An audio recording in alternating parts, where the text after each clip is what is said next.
Jail کی سلاخوں کے پیچھے سے چیئرمین پاکستان تحریک انصاف عمران خان کا قوم کے نام پیغام۔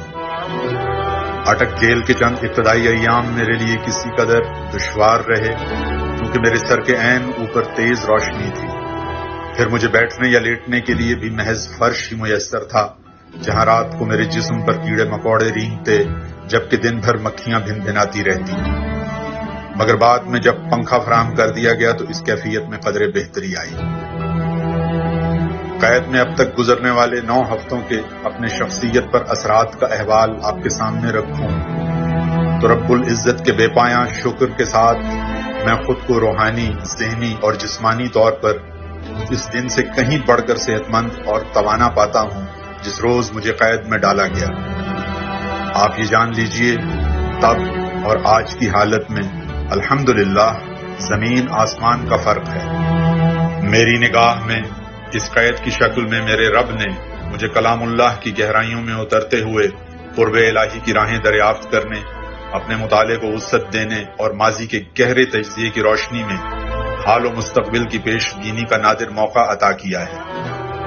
لہذا میں ہر لحاظ سے خود کو جیل میں آسودہ کر چکا ہوں، چنانچہ مجھے اس سے رتی بھر فرق نہیں پڑتا کہ مجھے یہیں رکھیں یا ملک بھر میں کسی اور قید خانے میں منتقل کر دیں۔ جیل میں کوئی شے مجھے واقعتاً پریشان کرتی ہے تو وہ جیلوں میں ڈالے گئے اپنے بے گناہ کارکنان کی سلامتی، ان کے اہل خانہ کی مشکلات اور بہبود کا احساس ہے جو ہمیشہ میرے دامنگیر رہتا ہے۔ جیل میں ملاقات کے لیے آنے والے وکلاء ہی میرے لیے احوال سے آگاہی کا واحد وسیلہ ہیں۔ میرے پاکستانی ہمیشہ یاد رکھو کہ انتخاب ہمارا دستوری حق ہے اور ملک کی بقا و ترقی کا واحد راستہ ہے۔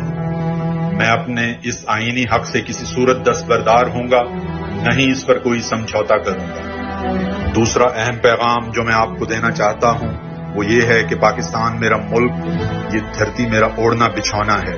میں کسی طور اپنا وطن نہیں چھوڑوں گا۔ خوف و ترغیبات کی آندھیاں چلا کر ملک چھوڑنے کا سوال اٹھانے والے بتائیں کہ میں اپنا وطن کیوں چھوڑوں۔ میرے پاکستانیوں، یہ بھی خوب اچھی طرح ذہن نشین کر لیجئے کہ میرے خلاف سائفر مقدمہ ڈونلڈ لو باجوہ اور امریکی سفارت خانے کو بچانے کے لیے قائم کیا گیا ہے، تاہم میں حقیقی آزادی کی اپنی جنگ جاری رکھوں گا۔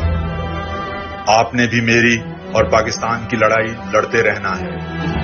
آپ نے نہ ڈرنا ہے، نہ جھکنا ہے، نہ مایوس ہونا ہے، نہ گھبرانا ہے اور نہ ہی خاموش ہونا ہے۔ رب العزت ہمیں ضرور سرخرو کریں گے انشاءاللہ۔